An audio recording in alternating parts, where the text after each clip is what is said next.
Magandang araw sa inyo lahat. Ito na naman tayo sa isang mainit na usapan tungkol sa mundo ng politika. Kasama ko si Ronald Llamas. Ronald, kumusta naman? Magandang hapon, Chris, at sa lahat ng iyong tikapakinig. Maganda pa ba ang ating hapon at ang araw na to? Hindi pagandahin natin dahil sa mga nangyari, parang hindi maganda eh. Kumusta yung SONA para sa'yo? May positibo, may negatibo. Mas yung positibo, yung expansion ng mga social services, health services ng gobyerno. No? Kaya kung ikaw ay nagkasakit at pupunta ka sa isang government hospital, mas kaunti na ang iyong gastos. No? Ang problema dyan, alam ba ng mga tao yung kanilang mga benepisyo?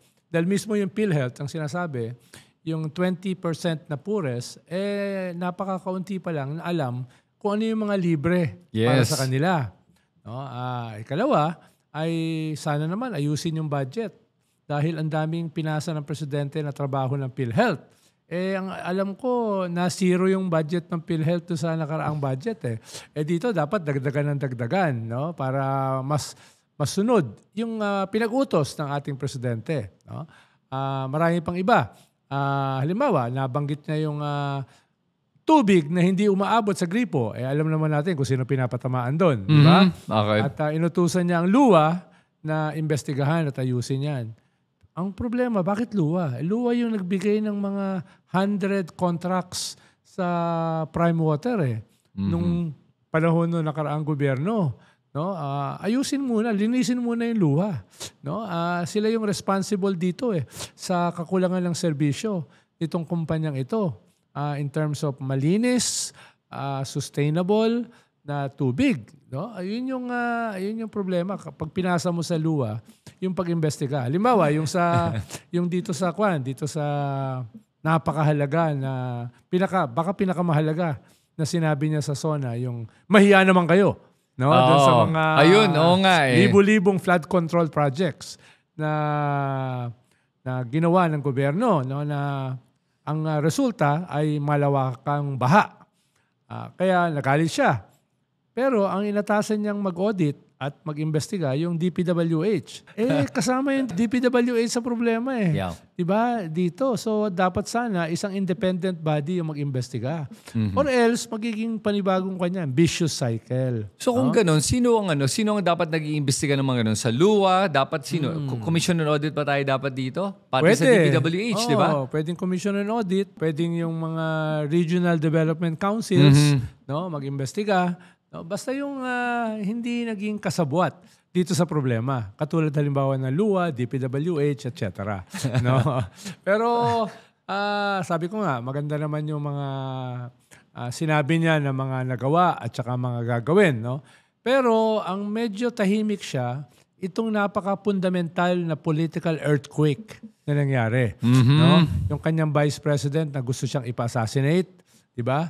Yung dating presidente, na buti na lang ay nasa ICC na gusto siyang pabagsakin. Pero itong mga alipores nitong presidenteng ito, nasa Senado ngayon. No? At mukhang nakakuha ng mahalagang mga committee. Siyempre, gagamitin to laban sa kanya. Pero pwede natin pag-usapan yan later on. No? So, medyo tahimik siya ron dun sa banggaan na yon. Na parang, alam naman ng lahat na may away. Alam naman ng lahat na may ginagawa ito para pabagsakin siya. No? Pero medyo tahimik siya dyan. Tahimik siya sa impeachment. No? Tahimik siya dito sa decision ng Supreme Court. Tahimik siya sa maraming bagay. Pwede niyang gawin. Pwedeng iniiwasan niya na yung magkaroon ng conflict yung mga co-equal branches of government, executive, legislative, judiciary. Pero pwede naman siya naglabas ng statement na we must defend the Constitution. Yun. Malinaw na yung tama nun sa Senado na dinedelay yung impeachment. Malinaw na yung tama nun sa Supreme Court na dinismiss yung impeachment. At practically, binago yung rules of impeachment ng ating Constitution. So, yung mga ganun ba? At panghuli ay, alam mo naman, ang mga SONA kasi hindi lang yung report card Hindi lang ang mga checklist Ang gusto ng mga tao ay merong marka. Halimbawa, nung panahon ni FBR, yung Mang Pandoy, ito ang mukha ng kahirapan. Sa panahon ni GMA, itong bangkang papel na pinalaot sa Pasig River. Diba? Kay Pinoy, itong wangwang, no to wangwang. Yung kailangan mo ng ganun eh. Yung madaling maunawaan ng mga tao. No? Na halimbawa, pinaupo niya, inulit-ulit ko ito palagi. Pinaupo niya sa harapan niya, 20 mangingisda. Paano? Nag-standing ovation siya last SONA dun sa West Philippine Sea. Yes. Ngayon, yung bagong, bagong taktika, ito yung mukha ng West Philippine Sea. Para magkaroon ng mukha, hindi lang siya dagat. Hindi lang siya ungklos. Mga mukha ng mga mangingisda. Ito yung ating frontliners. Ito yung ating pinaglalaban. Yung mga pamilya ng EJK. Naglagay siya ron. No? 20 sa harapan niya. Ito yung mga biktima. Never again. No? Sabihin mo, never again. Never again to impunity, to crimes against humanity. Tapos bigla mo sasabihin, we will rejoin the ICC. O, di ba? Yung ganun ba? May drama, may defining di ba? Yung mga tao, hindi makakalimutan yung SONA mo. Mahina yung sino yung nagsulat ng SONA niya, hindi marunong ng theatrics at saka drama. Dapat nag-hire siya ng ibang dapat ikaw hinaya ata magsulat ng SONA. Performative politics, di ba? Yes. Yun yung mahalaga eh. Kaya nga, na medyo nagising lahat yung mga tao nung binanggit niya, yung bagong kampiyon natin, si General Torre. Yung mga ganun ba? Mahalaga yung mukha di ba? Yun lang yung highlight nga sa totoo lang wala nang iba. Pati yung e-gambling, hindi niya binanggit. Yun, sasabihin niya, sinasabi kasi niya, kailangan natin i-prioritize ang kabataan. Marami sa ating kabataan nalululun sa e-gambling dahil nasa cellphone Yes. Iba nasa cellphone. Nauubos ang baon. Napapagalitan ng guro at saka ng mga magulang. Nade-depress. Pag na-depress yung mga bata murang edad, hindi mo alam kung saan pupunta yan. No? So, ganun ba na papahalagahan mo ito? 25% kasi out of school ng ating kabataan. No? Papahalagahan ko ito. Lagyan mo ng konkreto. Tataasan ko ang budget ng education to 6% of GDP. Yun yung standard yung global standard. Agawin ko Nasaan na tayo ngayon? Yan. Siguro mga less than 4. Layo natin 3 to 4. Kalahati. Tataasan ko. By 50% pa. Dahil para umunlad na bansa, ay kailangan i-improve ang education. Katulad ng Vietnam. Dalampasan na tayo. Katulad ng Indonesia. Dahil nag-improve ang kanilang educational system. Ganun yung drama. Ganun ang drama, di ba? Tama ka doon sa drama, no? Kasi importante 'yan para to lift up the spirits of the Filipino. Ang tanong ko, bakit hindi niya tingin mo ba hindi niya alam how to take advantage or mahina talaga nga yung kanyang mga writers dito in this case? All of the above. Baka ang gusto niya kasi magpakita ng empathy. Kaya expansion ng health services, no? Prioritization ng kabataan, banat sa mga corrupt, etc. Gusto niya pakita na empathic siya, populist, no? Ang sinasabi ko lang, medyo kulang, no? Medyo kulang dahil after 1 or 2 days, makakalimutan na ng tao 'yan. Hindi nila makakalimutan si General Torre. Right. No, yung ganun ba na? Yun na nga yung problema, no? Yung Tama hindi ka makakalimutan. No? Kasi sa SONA, pag maalala mo, it leaves a lasting impression. Yes. In this case, wala Naalala lang natin na si Torre And that's unfortunate na yun lang ang naalala ng tao. And what they should remember are those key points na binanggit mo. Kung nagharap siya ng mga kabataan doon, mga estudyante, mga mangingisda, at yung mga EJK victims, yun maaalala ng tao Imbus na yung mga involved sa flood control na nag-standing ovation. Tama. Oo, yun. At saka yun yung irony na marami nga nagsasabi at obvious na yung irony na to, yung sinabi niya na tama na tong mga korupsyon. Diba? Tapos nagpalakpakan yung mga kongresista at nagtataka ka, hindi ba kayo yung tinutukoy niya dito? Kasi kadalasan yun ang problema na sa mga budget, di ba? Oo, na sila mismo yung... Paano ba yun? Sige nga, Ronald, kasi sa karamihan sa atin, baka hindi nila alam paano ba ito nag-work. Bakit nga ba kongresista o senador ang nakikialam sa mga ganitong budget? Legal ba yan? Una, pinagbawal na kasi ang pork barrel. So, naghahanap yung mga kongresista ng bagong pork barrel. So, ang nangyayari dyan, sa budget hearing ay... Dahil wala silang pork barrel, maglalagay sila ng tinatawag na insertions. Maglalagay sila ng mga programa sa kanilang distrito, no? Halimbawa, katulad ng flood control, na ang hirap investigahan dahil sa ilalim ng lupa, di ba? So, parang dredging yan Dati yung pork barrel, yung dredging. Dredging ng dredging. Paano mo malalaman na nag-dredge nga na maayos? Ilalim ng ilog, ilalim ng laot. So, yan ang paborito nila. At sabi nga ni Mayor Magalong, mga at least mga 35 to 45% napupunta yan sa bulsa ng politiko.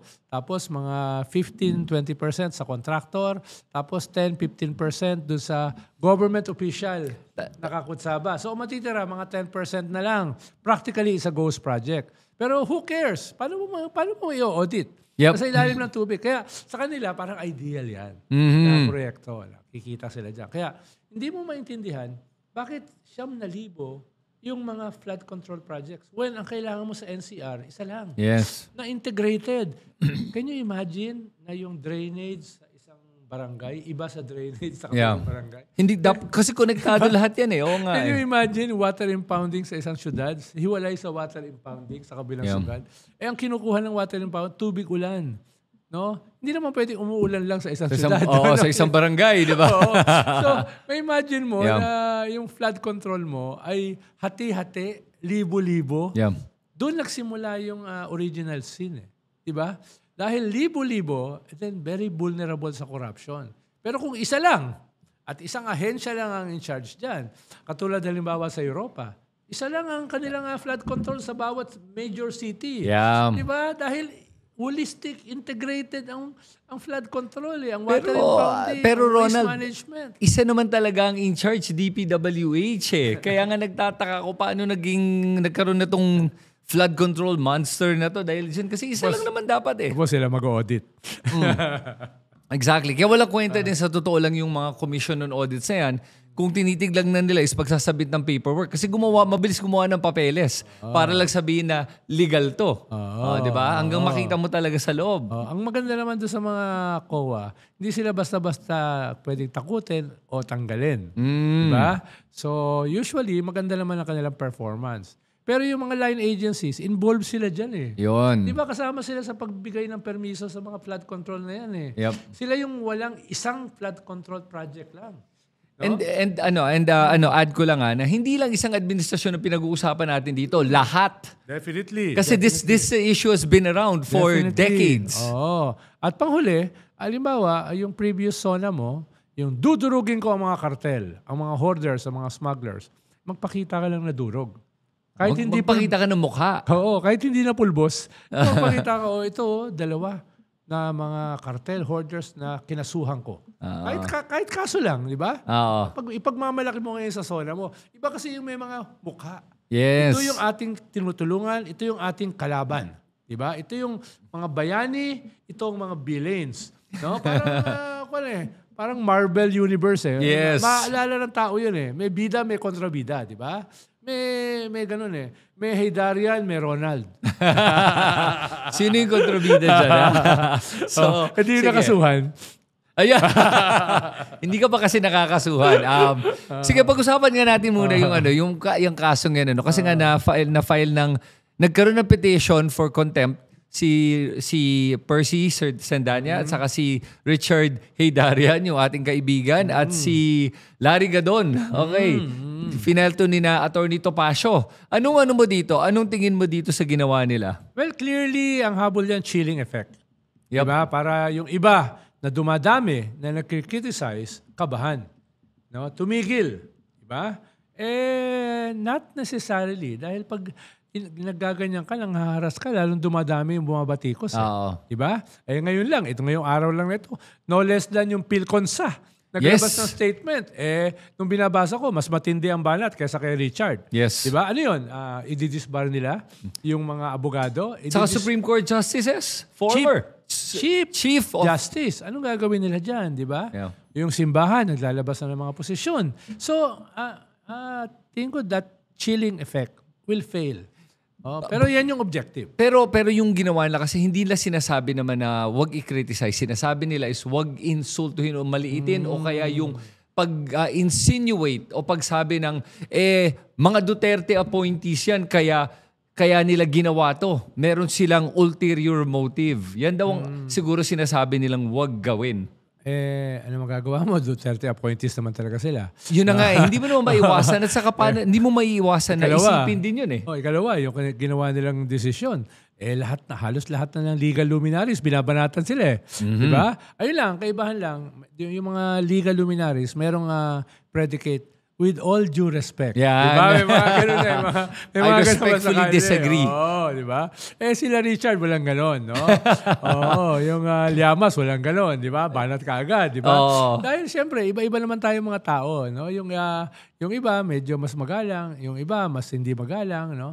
Pero, ang mahalaga, ano ba yung essence ng sinasabi nila? Yes. No? Hindi naman libelous yun eh. No? Kunyari, opinion yun eh. Opinion yun, value judgment yun eh. Well, hindi libel yung inaano nila, contempt. Kasi nga daw, it's a disrespect at saka parang kasi nga contempt is disrespecting the court o kaya parang letting people parang think twice o magduda ka sa desisyon ng Korte Suprema. Kung ang gagawin ko ay i-quote ko lang si Justice Ascuna, no? Na ano sabi ni Justice Ascuna? Bakit yung ginawa niyong desisyon hindi prospective? Bakit retroactive? Lahat naman ng batas prospective eh. Hindi siya retroactive. Kung gawa ka ng batas ngayon, hindi para sa ngayon yan. Para sa susunod. No? At saka hindi para sa nakaraan. Ano yun? Contemptible ba yun? Halimbawa, sabi ni Justice Carpio, teka, in-ignore niyo yung facts. Ito yung mga facts. Yes. Na-submit yung fourth impeachment bago nagsara ang Kongreso. Ibig sabihin, yung sinasabi nyo na 3 impeachment na pwedeng bilangin dahil hindi inaksyonan nung pagsara, mutin academic na yun dahil na-submit ng 3-4 p.m. bago nagsara. So yung mga ganun. At sabi nga ni former Chief Justice sino ba to? Panganiban. Bakit ang bilis? Yes. Bakit ang bilis? 97 pages, isinulat, dinistribute, pinag-usapan, holiday, walang pasok, 1 linggo. Bagyo, may bagyo. Bilis, no? Tapos ganitong ka-defining decision, hindi man lang kayo nagpatawag ng mga ibang opinion. Oral arguments. So, Chief Justice yan dati, yan ba, i-contempt nila? Mas matindi ang criticism niyan, di ba? So tingin mo ba may pupuntahan tong contempt na? Sa tingin mo ba i-honor ng Supreme Court natin at papatawag ba nila itong mga na petitionan for contempt? Before itong decision ng Supreme Court, sasabihin ko hindi. Pero ngayon kasi parang anything goes. No? Sabi nga ni Justice Ascuna, itong decision na ito didn't only amend the Constitution. It derailed the Constitution. Yeah. Ibig sabihin, tinatawag mo na unconstitutional itong Supreme Court na ito. Matindi yun, yung banat na yun. So, andun tayo ngayon. Ang nagkikreate ng crisis ay hindi yung mga bumabatikos. Ang nagkikreate ng crisis ay yung binabatikos. Yung naglabas ng ganitong desisyon. Halimbawa, magpa-file ng motion for reconsideration today. Today or tomorrow, yung Kongreso, no, para i-correct yung factual basis. Ako, I'm almost sure, i-ignore yan ng Supreme Court. I'm almost sure, no, hindi nila papansinin yan. Sino ngayon na nag-create ng crisis? Di ba sila? No, kahit kinorek na, pinakita na yung oras, yung eksaktong oras dun sa mali nilang assumption, no, ay tingin ko, ako, I'm almost sure. No? Almost 100% sure. Hindi nila i-honor yun. No? Yung decision na yun. Okay. So with regards to the filing of contempt, ako lang para sa akin I actually don't think na ipapatawag nila tong mga finailan ng contempt. Bakit? Kasi tingin ko na pag ginawa nila yan, lalong bubuksan yung issue sa ginawa nila. Lalong mapapahaba pa yung issue na ginawa nila. Kasi din pag sasabihin mo, tama ba itong mga to sa kanilang pagsalita? Freedom of speech. Tama ba yan o hindi? Tapos doon na tayo magkakaroon ng mas malaki pang problema. So tingin ko, hindi nila i-honor yan dahil lang kung ginawa nila yan, lalong magkakaroon ng spotlight ulit sa kanila na iniiwasan na nila. Sana. Pero nung naglabas kasi sila last month, nung order sa Supreme Court, no? Yung order pa lang medyo malabo na Sabi ko, binabiolate na yung co-equal branches ng government, binabiolate na yung political question theory, binabiolate na yung presumption of regularity. At lalo na, nung lumabas yung desisyon. Na binabago mo yung konstitusyon, hindi mo naman kapangyarihan yun. Kapangyarihan yun ng Congress at saka ng tao through a plebiscite.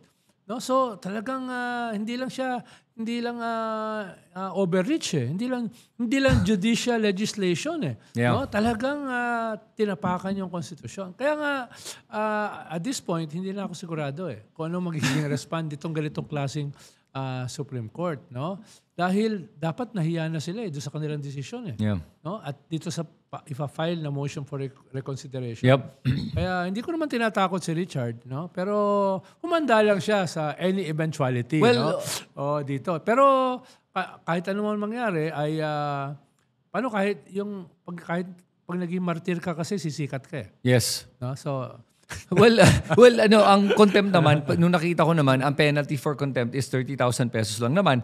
Or, and 6 months yun. 6 months at the most. Maximum na yun. So, 6 months, para sumikat, baka okay lang kay Richard yun, di ba? Baka lalo pag dumami yung maging martir nga si Kaso Richard. hindi ka pwedeng magsuot ng Armani suits sa loob ng preso. Yun lang, So, Ferragamo shoes, di ba? Pero at the same time, to inflict the maximum penalty would be punitive at this point. Hindi, talagang kontrabida ang Supreme Court. Kung ginawa nila yan. And I don't think naman they will go to that extent because by doing that, then parang halos yun ay medyo abuse na yun of power.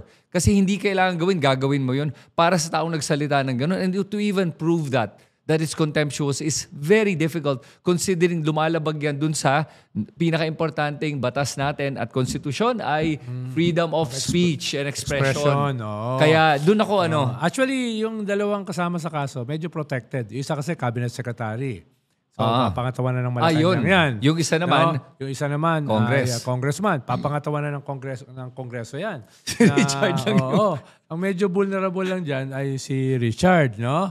Kaya, pero dadalawin naman natin siya. Ronald, nakakatawa ka kasi. Tama yung sinasabi mo. At, yung dalawang kasama niya, medyo malabong...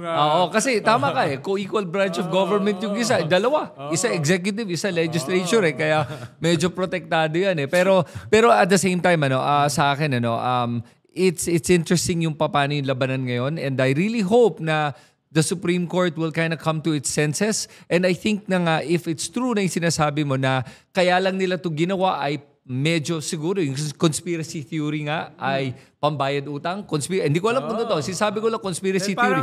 Yun ang mga naririnig natin eh. Nung lumabas itong decision, parang you cannot fail to be suspicious na yan ba ang dahilan kung bakit dinelay? Yan ba ang dahilan sa forthwith?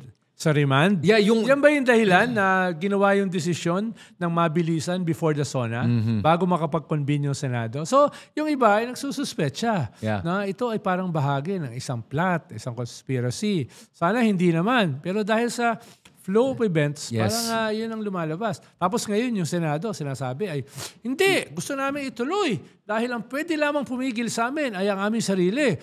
Hello, parang, di ba? Parang pumaporma pa eh. No? Pumaporma pa para bumango, di ba? Itong mga nagsasalita na ito, sila yung nagsabi dati na i-dismiss, i-remand, i-delay. Tapos ngayon, sila ngayon ang champion ng integrity, ng autonomy ng Supreme Court. Sabi ko, come on. Huwag na tayo magbulahan, di ba?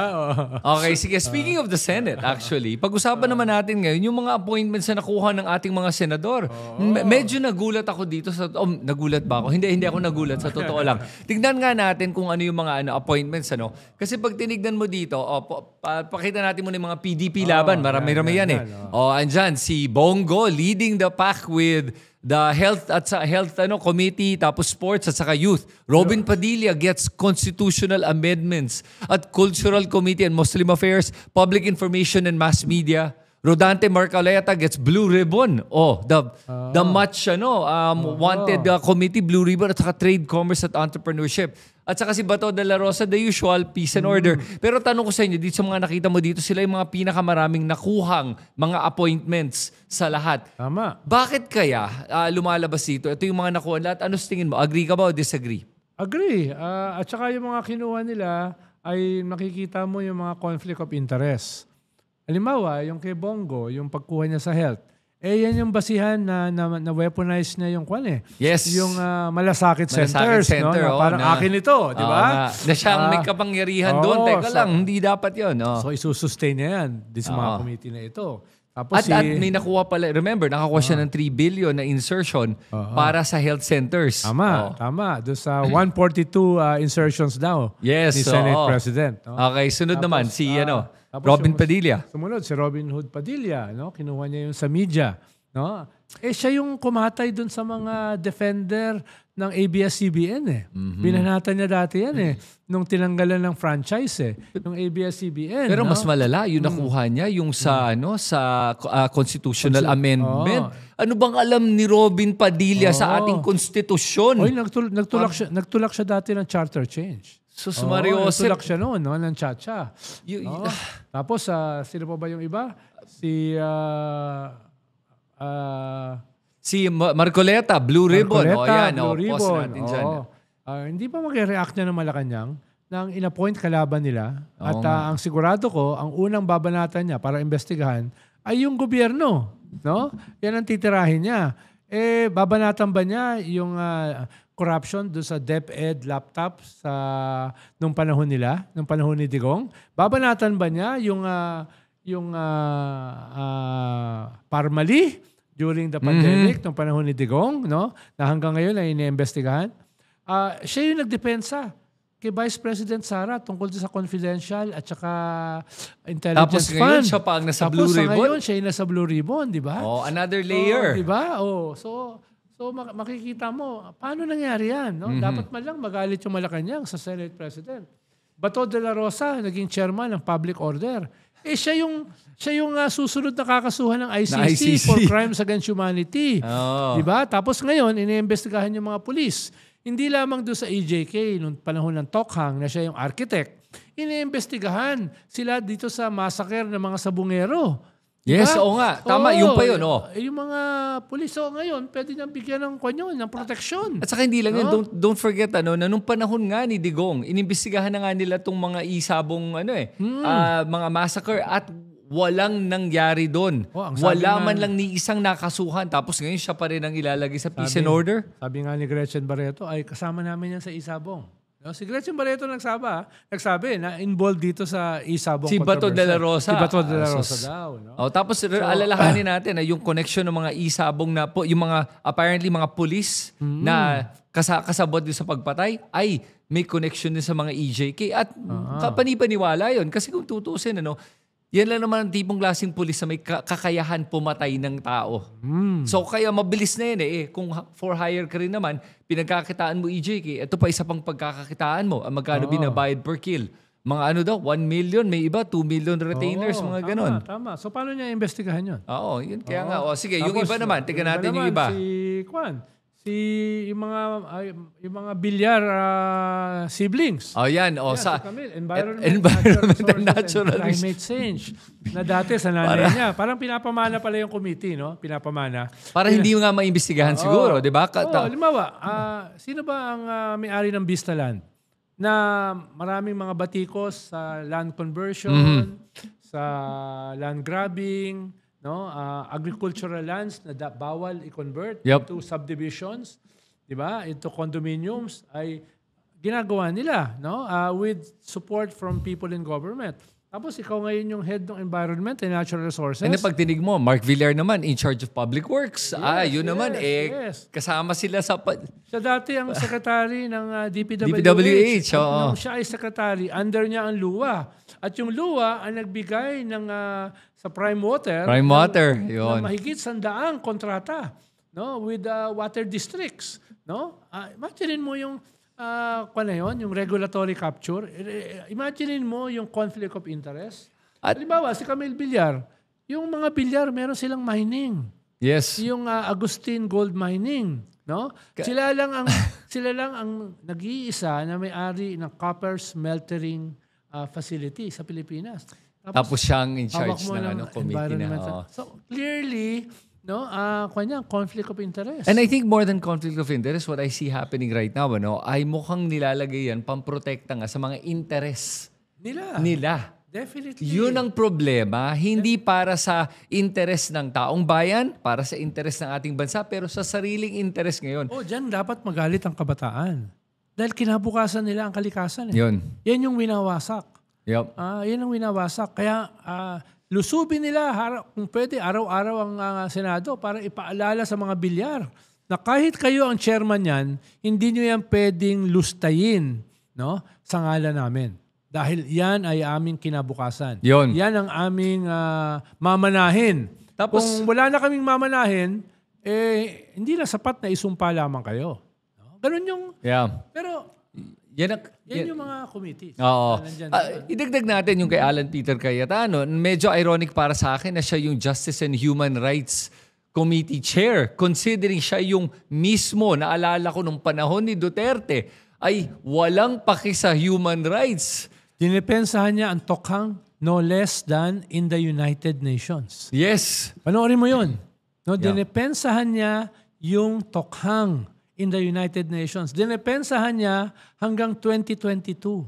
Itong mga pagpatay, itong EJK. Tapos siya ang head ngayon ng human rights. Tapos sa bagay, ang tawag niya sa sarili niya, Ambassador of Jesus Christ. Baka yun, makabawas. Pero duda ako. No? At nakakalungkot lang yun na yun na nga, na ngayon dinedefend niya. Hindi niya dinedefend human rights ngayon. Dinedefend niya Duterte's rights. Yeah. Yun lang yun. Isang Yun. tao. Correct. Never siya correct. nagsasabi na human rights. Sabi niya, yung rights ni Duterte correct. ay wag ilabag. Sandali lang po. Isang tao lang po yan na naglabag ng human rights. Ng libo-libo. Ng libo-libo. Pero kaya nga medyo ironic. Dapat justice and Digong's rights. Yun na lang ang committee niya. Wag human rights.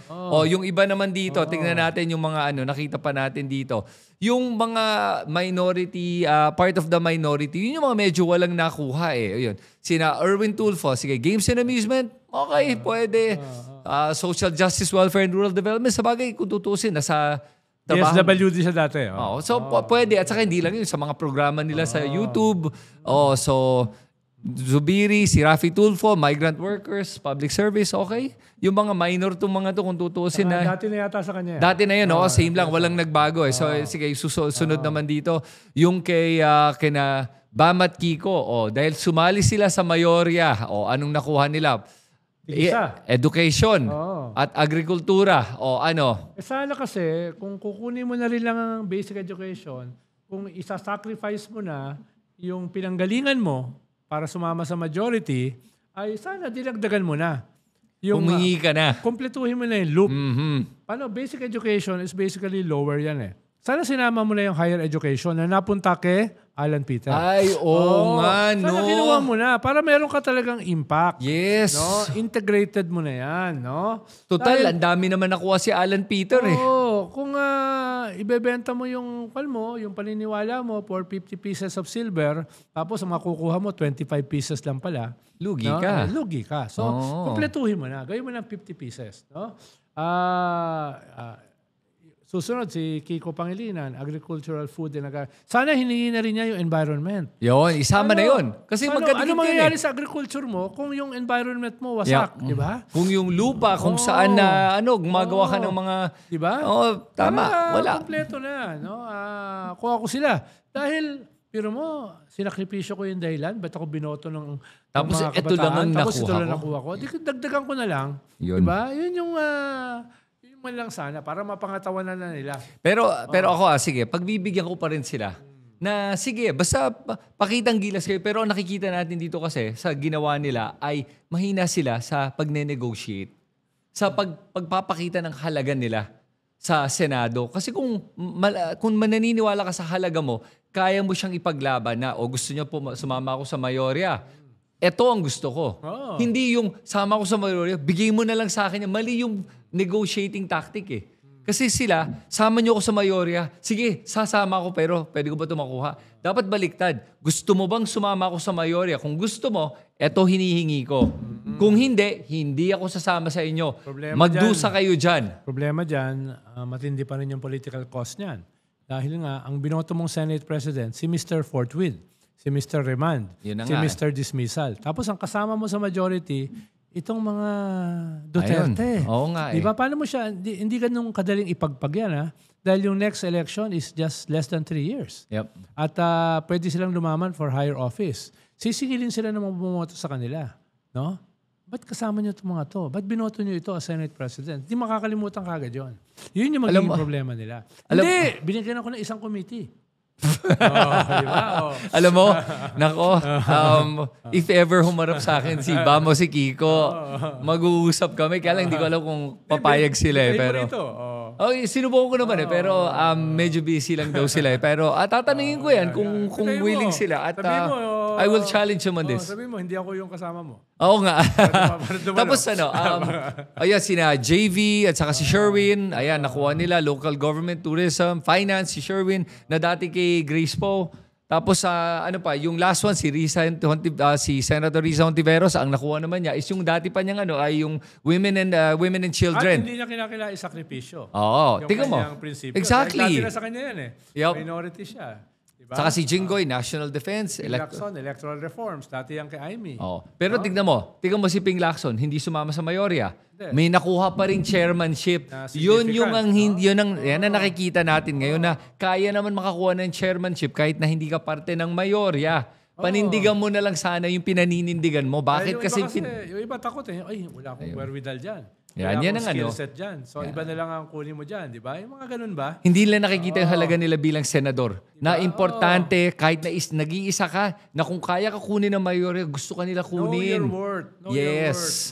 And that's where the problem lies. Okay, sige. So, hindi natin napag-usapan si Amy. Si Amy Marcos. Foreign Affairs. Foreign Affairs. Imagine mo, isa doon sa mga main defender ng China. Sa foreign affairs. Yung foreign policy mo, iba doon sa foreign policy ng gobyerno. Yun ang problema. Tapos, binanata mo yung ICC. Yep. Parang yung ICC, isa rogue institution, di ba? Creation yan ng United Nations, no? Yung ICC. Ngayon, binabanatan mo. So, anong itsura ng Foreign Affairs Committee ng Senado? Wala. Magiging, medyo papanigan na naman towards China. Makikita natin dito. Tama. Kaya medyo... Pero ginamit mo yung committee mo para investigahan yung arrest ni Digong bilang violation of the rule of law. Tapos ang sabi mo pa ay, dahil dito tayo ay naging probinsya ng The Hague.